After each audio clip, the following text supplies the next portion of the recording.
My name is Marty Caro. I'm 29 years old, and the message that ended my family arrived during a lunch break I barely had time to take. It was Tuesday, fluorescent lights humming above the break room, my half-eaten sandwich still on the desk. My phone lit up with my father's name, Harold Caro, and a single line appeared on the screen. We're cutting all ties. Don't come around ever again. No explanation, no warning, just that. 5 minutes later, my older sister Melissa reacted with a heart. A heart. I remember staring at the message, the plastic taste of coffee turning bitter on my tongue. I didn't even feel anger, just the kind of numbness that comes when you've seen a car crash before it happens. So I replied with what little energy I had left. I'll remove my name from all the loans tomorrow. That was all. No insults, no tears, just truth. Within minutes, my phone vibrated nonstop. Messages piled in. My mom, Diane, in frantic caps. How dare you do this after everything we've sacrificed? Then Dad. Don't twist this, Marty. You're being cruel. And Melissa, ever the family performer. You always loved drama. Guess you got your spotlight now. I sat there watching their words scroll across the screen like a storm I wasn't stepping into this time. Not one of them mentioned the real reason. The mountain of debt they'd quietly built in my name. The family business loan I co-signed because Dad said it would just be temporary. The car I bought so Mom could rebuild her credit. The house utilities I'd covered for years because they couldn't afford the repairs. I became their safety net, their fixer, their human credit score. And the second I hinted at wanting a life of my own, moving in with my boyfriend Ethan, saving for grad school, I became the enemy. I scrolled through the group chat again, noting how they were rewriting the narrative already. I was ungrateful, selfish, heartless, but the truth was simpler. I was exhausted. When you spend long enough holding everyone else up, you forget what standing alone feels like. I took a slow breath, closed my messages, and opened my banking app. My balance was decent, but not after everything I'd paid for them over the years.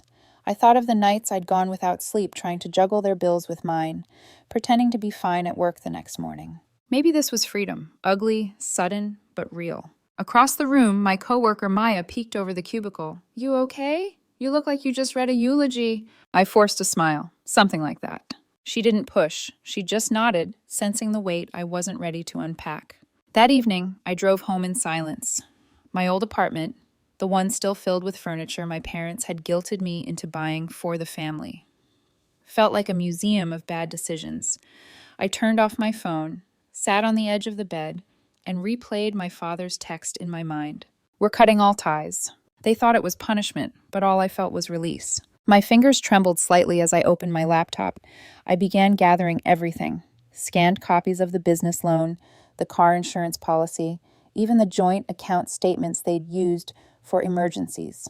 I highlighted every signature line, organized every document by date. It felt mechanical, like I was preparing evidence for a trial I hadn't realized was already over. By midnight, the family group chat was still exploding. They'd gone from fury to guilt to pleading. Mom, you can't do this, honey. We're family. Dad, you don't understand the damage this causes. Melissa, they can't get refinancing without your credit, Marty. You're really going to screw us like this? My hands hovered over the keyboard, but I didn't respond.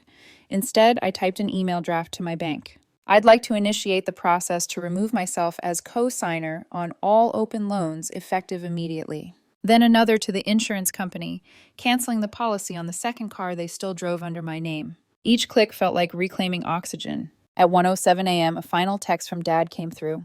You're making a huge mistake. Maybe, but for once it would be my mistake, not theirs. When I finally closed my laptop, the room was dark except for the blue glow from the streetlight outside. My reflection in the window looked different, calmer, maybe older. Tomorrow I'd walk into the bank and finish what they started. They wanted me gone, so I'd disappear, clean, complete, and legal. The locks they'd cut would never open again. The next morning, I woke up before my alarm. My body felt light, but my mind was heavy, like it hadn't caught up with the reality that I'd actually done it. I dressed carefully. Blazer, neat hair, the kind of armor that looks professional enough to hide a storm underneath. As I drove to the bank, my hands gripped the steering wheel tight enough to leave marks. Inside, the loan officer blinked when I slid the folder across his desk. Neatly organized, color-coded tabs, every signature highlighted. I'd like to remove myself as co-signer on all open loans, I said, voice steady. He hesitated. That's quite a list, Ms. Caro.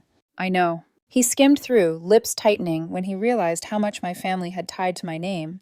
The small business loan, the car, even a renovation line of credit I didn't remember approving. I'll need to initiate formal release requests. It can take a few days. That's fine. He looked at me for a long moment, that polite banker look halfway between sympathy and curiosity. You sure you want to do this? Families can ruin you too, I interrupted gently. He nodded once, stamped a form, and handed me copies. The sound of his stamp echoed in the quiet office like a gavel. When I walked out into the sunlight, it hit me how simple it was. Years of manipulation, erased with a few signatures. My phone buzzed again. 9 new notifications. I didn't even look. I drove to a quiet park instead, parked under a tree, and sat there breathing. I thought of Ethan, how he'd held me last night without asking questions, just quiet support. I should have felt relief. Instead, I felt like a soldier after battle, alive but shaken. That evening, I finally looked at my phone. Voicemail 1. Mom. Sobbing so hard her words broke. Marty, please. You don't understand what you're doing. We're your parents. We just got angry. You can't abandon us. Voicemail 2. Dad, furious. This is over the line. You're hurting your mother. Voicemail 3. Melissa, dripping venom. Guess you're proud. Hope Ethan knows you'll throw him away next when he's not useful. I deleted every single one. That night, I stayed at Ethan's.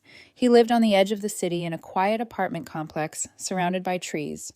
We made pasta, drank cheap red wine, and watched a movie I barely remembered. At one point, he paused the screen. You're thinking too hard. I smiled faintly. Habit. He brushed my hand. You don't have to explain anything. Just breathe, okay? And for the first time in weeks, I did. 2 days later, I was at work when the receptionist messaged me. Someone's here asking for you. Middle-aged woman, nice coat, won't give her name. My stomach dropped. I already knew. When I reached the front, Mom was sitting in the lobby, hands folded neatly like she was waiting for a job interview. Marty, she said, standing too quickly. Honey, we need to talk. I'm at work. I'll be quick. She forced a smile. Your father and I, we overreacted. Families fight. You had your little moment, we understand. But now it's time to fix this. Her voice trembled just enough to sound sincere. I didn't reply. She opened her purse and pulled out a folder. Inside were photocopies. Every document I'd touched. Co-signed loans, insurance forms, even my last year's tax return. We spoke to a lawyer, she said softly. He said you might still be legally obligated for some of these. There are loopholes. You could get in real trouble if you don't handle it correctly. But if you just cooperate, we can make this go away. I stared at the papers. My own handwriting, my own signatures, now being used like shackles.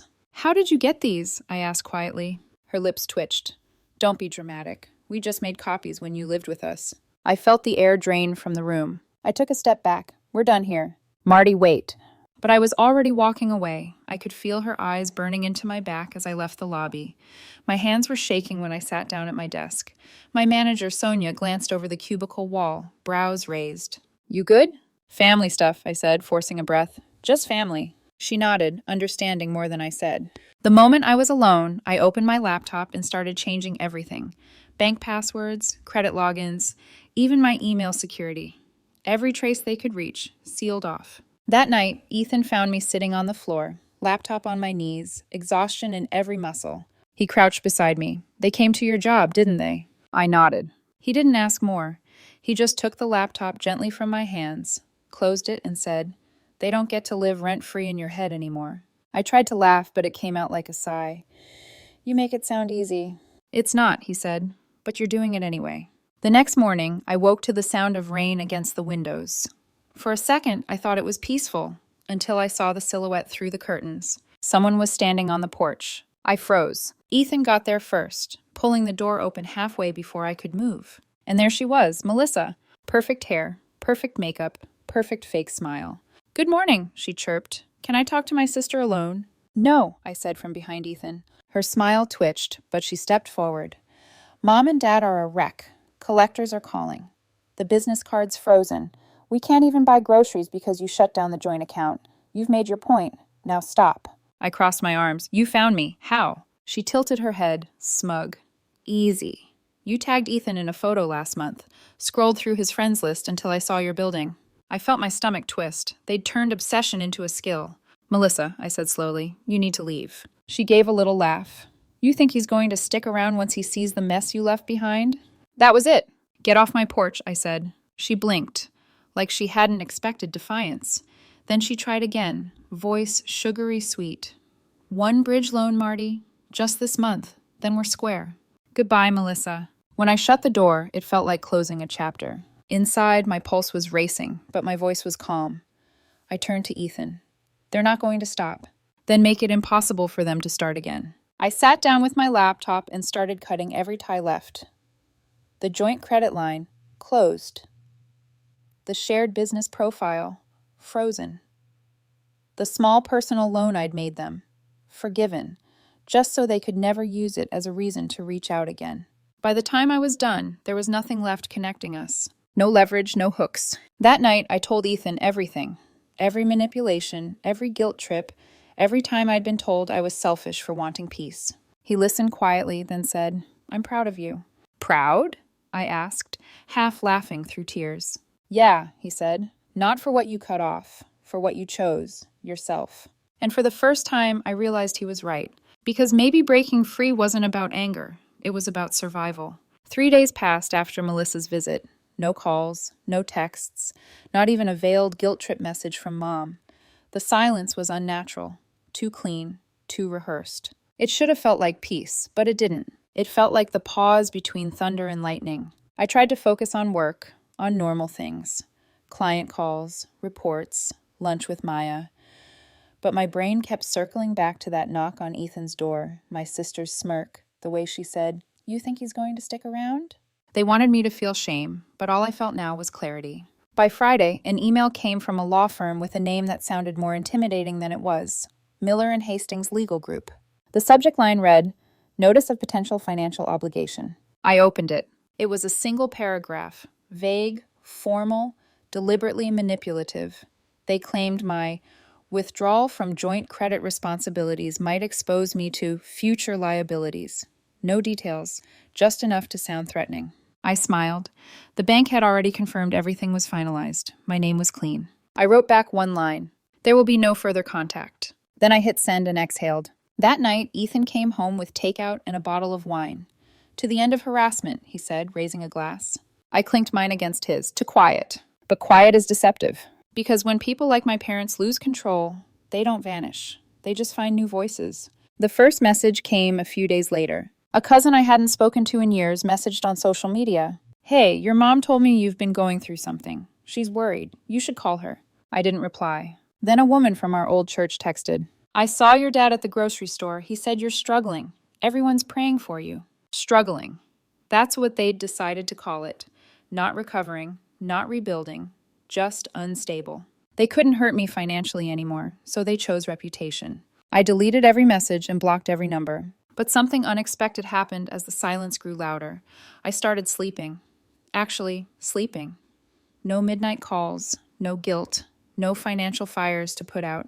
For the first time in years, my paycheck lasted the entire month. Ethan and I sat one night on the couch, splitting pizza, when I caught myself laughing.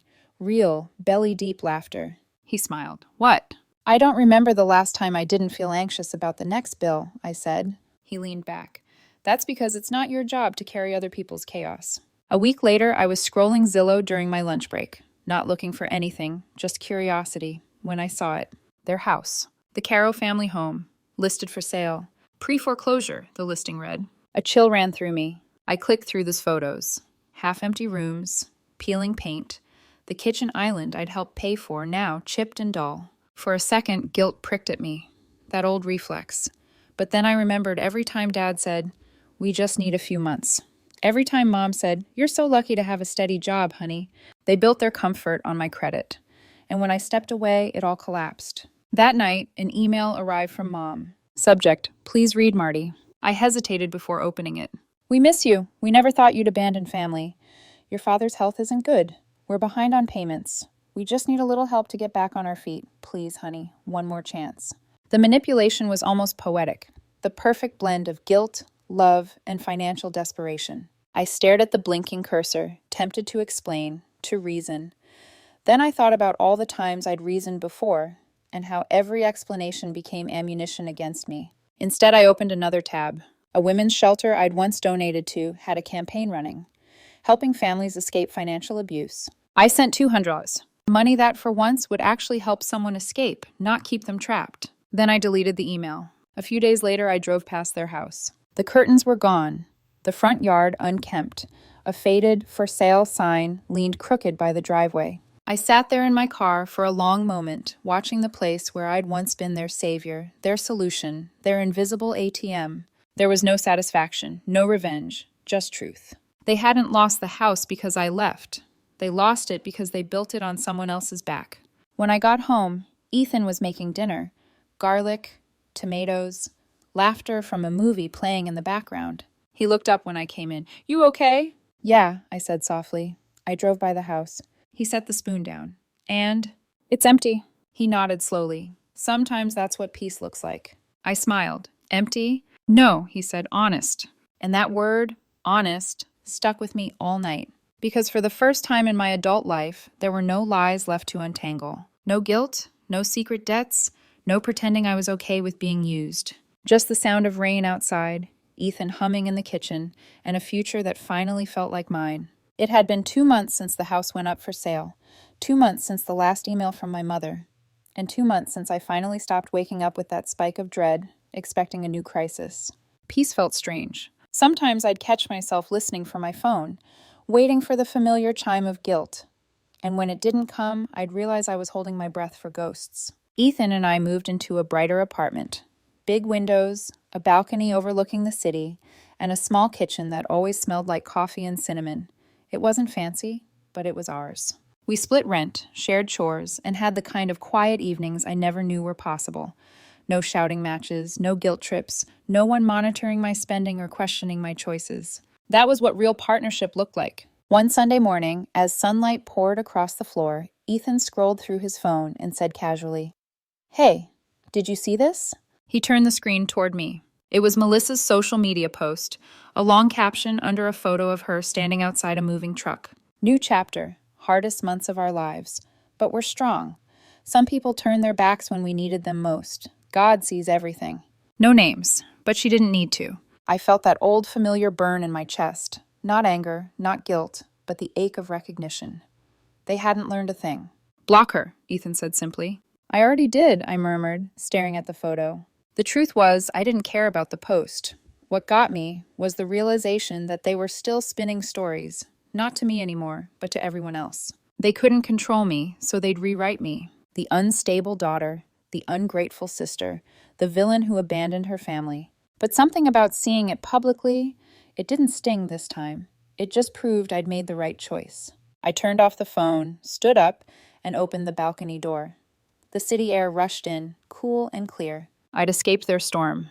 But the storm wasn't done with me yet. That evening, we had just finished dinner when there was a knock at the door. Ethan and I exchanged a look. That quiet, wary one we'd developed whenever unexpected things happened. He opened the door slowly. Mom and Dad stood there. Both looked older, thinner, worn down in a way that even guilt couldn't disguise. Dad's hair was grayer. Mom's coat hung loose on her shoulders. Between them, they held a cardboard box. "Marty," Mom breathed, eyes glassy. "We were in the neighborhood. We wanted to see you." I stayed still. "You were not in this neighborhood by accident." She winced at the tone but pressed on. We brought some things. Photos, cards, old memories. We thought you might want them." I glanced at the box. The handwriting on the side read Marty's room. Dad finally spoke. His voice was hoarse. "We just wanted to talk. We miss you." Mom nodded quickly. "Your father's been sick. We've been struggling. But we're a family, sweetheart. Families forgive." I folded my arms. "You mean families forget?" She blinked, thrown off. "We never meant to hurt you. You're our daughter." "No," I said quietly. "You meant to use me. That's not the same thing." Dad's patience cracked. "Don't start this again. You think cutting us off makes you better? We wouldn't be in this mess if you hadn't walked away." Ethan's voice was calm but firm. "Sir, I think you should leave." Dad ignored him. "Just until we get back on our feet, Marty. That's all we're asking. One more chance." The phrase echoed in my head. One more chance. The same words they'd used after every broken promise, every debt, every manipulation. I took a deep breath. "No." Mom's lip trembled. "You hate us that much?" "I don't hate you," I said. "Hate takes energy, and I'm done giving you mine." For a second, no one moved. Then Mom placed the box gently on the floor. "We'll leave these. Just think about it." They turned and walked away, the sound of their shoes fading down the hall. I didn't pick up the box. I left it outside overnight, the same way they'd once left me with their problems. Heavy, unasked for, and silent. By the next morning, the box was damp from the rain. The ink on the label had bled into a blur. I carried it downstairs to the trash chute and let it go. Not because the memories didn't matter, but because I finally didn't need proof of who I'd been to them. That evening, Ethan and I sat on the couch, the TV murmuring in the background. He reached over, lacing his fingers through mine. "You okay?" "Yeah," I said softly. "For the first time in a long time, I think I am." We didn't talk about the box, or my parents, or what came next. We just sat there, the kind of quiet that feels safe instead of heavy. Outside, the city lights blinked like small, stubborn stars. And for the first time, I wasn't looking back. I was finally free to look forward. Weeks passed. The last of autumn faded into winter, and the noise from my family, the calls, the messages, the guilt, finally went still. But silence has an echo. Sometimes I'd wake up and forget for a split second that there wasn't a fire to put out, no overdue bill, no late-night accusation, no guilt-trap text. And then the peace would hit me all over again, like sunlight after years underground. I started therapy, not because I was falling apart, but because I wanted to understand why I'd spent so long letting them drain me. My therapist, a quiet woman named Dr. Holt, asked me one question that stuck. "When was the last time someone loved you without needing something?" I didn't have an answer, but I was starting to learn. By January, Ethan and I had settled into a rhythm. He cooked, I danced barefoot in the kitchen. We argued sometimes, real, small arguments that ended with apologies instead of guilt. One night after dinner, I opened my email and froze. It was a message from an old relative, my Aunt Lorraine, who'd always been halfway between a spectator and a gossip. "Your parents lost the house. Your dad's been working part-time deliveries. Your mom's babysitting for cash. Melissa's back home, unemployed. Thought you should know." I stared at the words, waiting for that familiar stab of guilt. It didn't come. Instead, I felt something closer to pity. They'd built their whole world on borrowed stability, mine, and when I pulled it away, they had nothing to stand on. Ethan came up behind me, reading over my shoulder. "You okay?" "Yeah," I said. "I think I just realized something." He tilted his head. "What's that?" "That I don't need revenge," I whispered. "I already have peace." He smiled, kissed my temple, and said, "That's the kind that lasts." A month later, I got promoted. A raise, a corner desk, and a new project that would have made my dad proud once, back before his pride depended on what I could give him. I thought about telling them, but the thought vanished as quickly as it came. They hadn't earned updates on my life. That night, I stood on the balcony, watching the lights of the city where I'd once cried in my car outside a bank, shaking from guilt and fear. Now it felt like home. My phone buzzed, a message from an unknown number. "We saw you on the company site. Congratulations. We're glad you're doing well." No name, but I knew who it was. I stared at it for a long moment, then blocked the number without replying. They could keep their version of love, the kind that came only when they needed something.